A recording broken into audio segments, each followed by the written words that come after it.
Jets fans, welcome back to another session of Jets Talk here on Knicks Bros TV. Really good news for you guys, minus me recovering from being sick, but really good news. Just coming in right now that Todd Bowles has been offered a contract, 4 years. It's a 4-year deal to be named as the New York Jets head coach.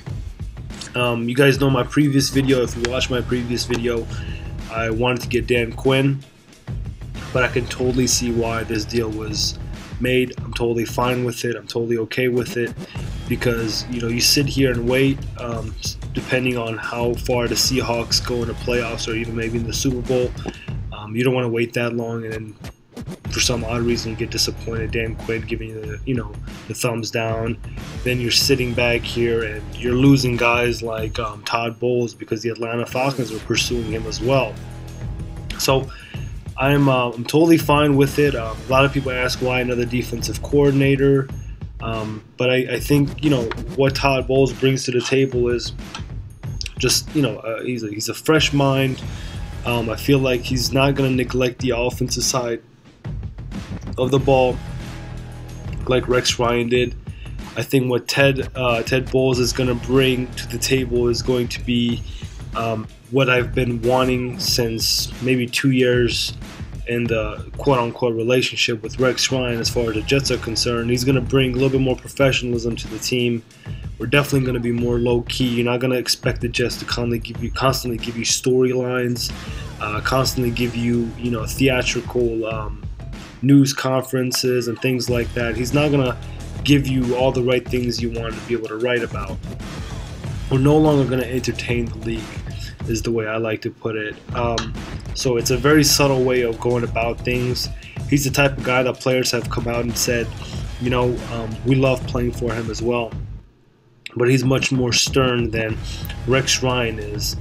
He's a little background on him. He's from New Jersey. He has a huge coaching resume.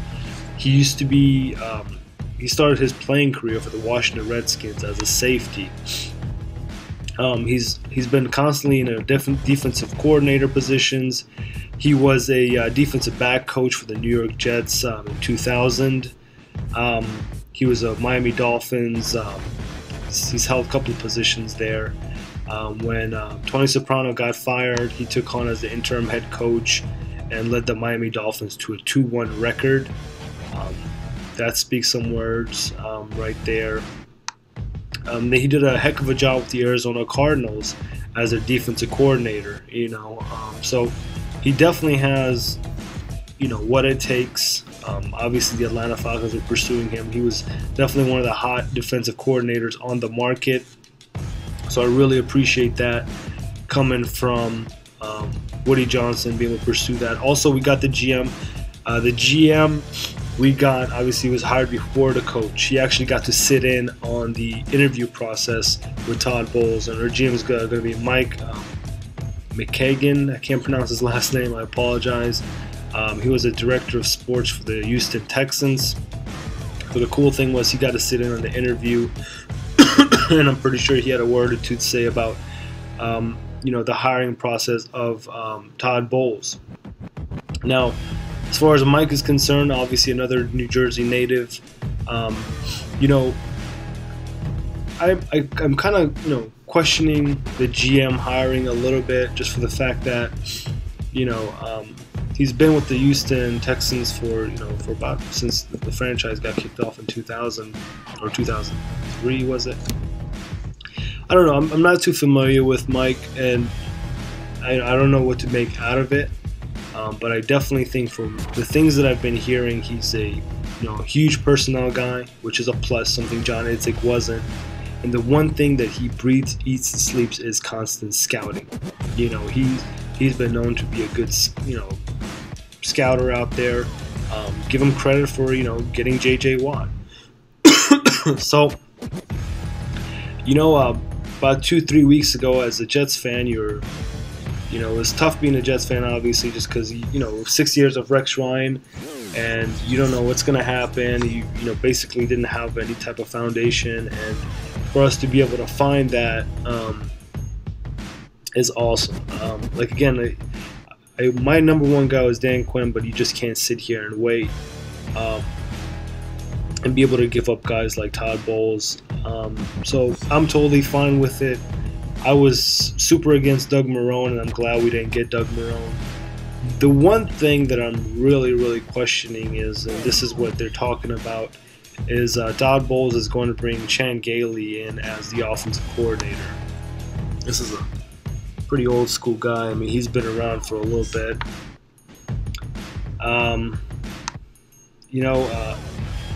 And last time I, heard about Gailey is when he took the head coaching job in Buffalo. He did pretty bad. He went 6-10 both years. So I don't know. Again, as long as there's no dumb plays being called, like one thing that really ticked me off with the Jets was when we were like on a 3rd and 9, 3rd and 10, and we would go for a very short play, and it's like you were playing for the 4th down. I want somebody that's a little edgy as far as play calling is concerned, but I'm very ecstatic for the character that we brought in as Todd Bowles. I really think he's going to be able to just settle everything down. For us to be able to really be concentrated on football only, and not all the. I think one thing Rex did very negatively, and I'm a huge Rex guy, is we lack discipline. We lack discipline a lot. I mean, we had a lot of dumb things that happened on the field, a lot of things off the field. So I think more than anything, if Todd brings anything in, it's going to be discipline. And I'm excited. I'm excited as a Jets fan. Guys, leave me your comments. Please tell me what you think about this new hiring of the coach. I think it's a good direction. Much props to Woody Johnson. He set his mind to it. He went out there. Even if you're not a football guy, that's fine. Hire people to do your job for you. That's why you make the big bucks. So I'm really excited to see what our next moves are. Please comment, share, subscribe. I see you guys on the next video. And go Jets.